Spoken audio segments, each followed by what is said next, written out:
So give me an idea, as well as everybody else, like break down like the attachment styles, what they are, what they really mean, and we can dig deeper into them after. Okay, so your attachment style is the way that you learn to relate to people on a subconscious level before the age of 3. Okay. And so the way that you attach to your caretakers is the way that you will attach to in your adult life. It very much mirrors your love relationship, because your parental relationships are the most similar to your love relationships in life, right? Okay. And so if you were raised with appropriate emotional attunement, and what does emotional attunement means? It means that your parents allowed you to have your emotions, they supported your emotions, they encouraged your emotions, and they helped you to repair your emotions. Right. They'd get down like on your level and look you in the eye. If you were happy, if you were upset, they would celebrate with you. They would appropriately deal with your emotions. And most importantly, they would help you to, like I said already, to repair your emotions, right? So if you were raised in that way, then you would have a secure attachment style. Okay. So that's one of them. That's one of them. Do you want me to do the adult version too right now? Maybe I should say that. There's an adult version? What does he mean? Well, the adult version, the adult securely attached person is somebody who's comfortable with their feelings, comfortable expressing their emotions, comfortable within conflict, because they know that conflict leads to resolution, right? And they're not necessarily stimulated by conflict, right? Okay. They just kind of know, well, okay, we have to have a conversation. We got to figure stuff out. Yeah.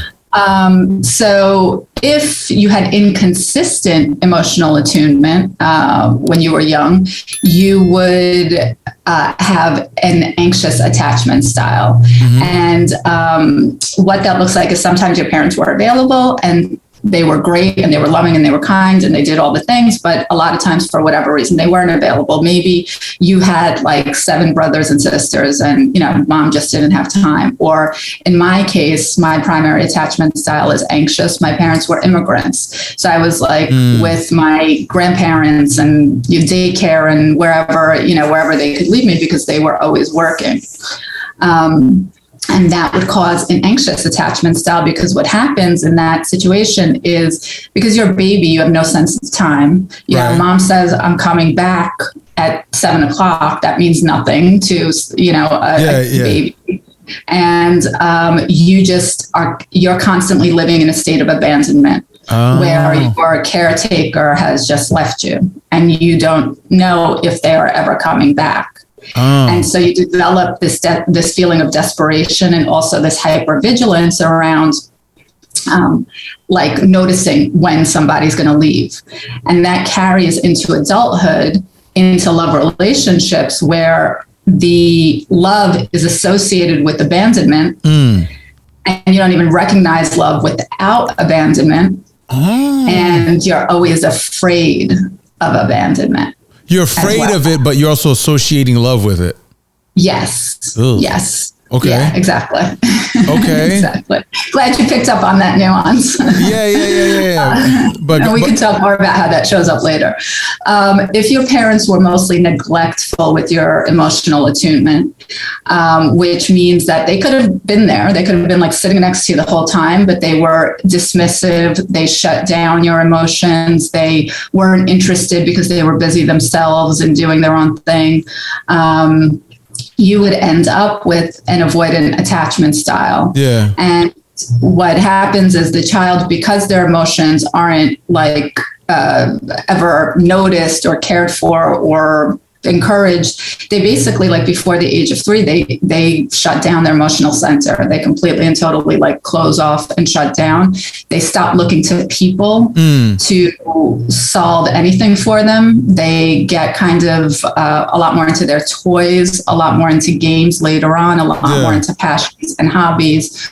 And they have a really hard time with emotion as adults, right? Because they don't know how to experience emotion in a healthy way. Yeah. And when they begin to experience emotion, they typically push away. Now, is what they're doing just mirroring what their parents did to them, or are they just mirroring what they think is the proper response to what was done to them?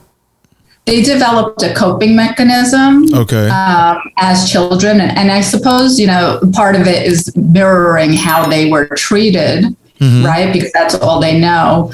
But in order to receive love from their parents and to be, as part of that family properly, and happily, they weren't allowed to have emotions. So they grew up not really experiencing their emotions properly. Okay. And so in adulthood, they just they didn't experience having to have the dialogue, having the exchange. So therefore they're they know how to keep it within, and sharing it is like a foreign exchange, for lack of a better word, to them. Yes. Yes. And they do feel it deeply on the inside, sometimes not so deeply on the inside, but they don't express it as much because it wasn't healthy to express it in their home. Wow. Okay. So go ahead. Huh? No, go ahead. That's the avoidant. And that is in adulthood.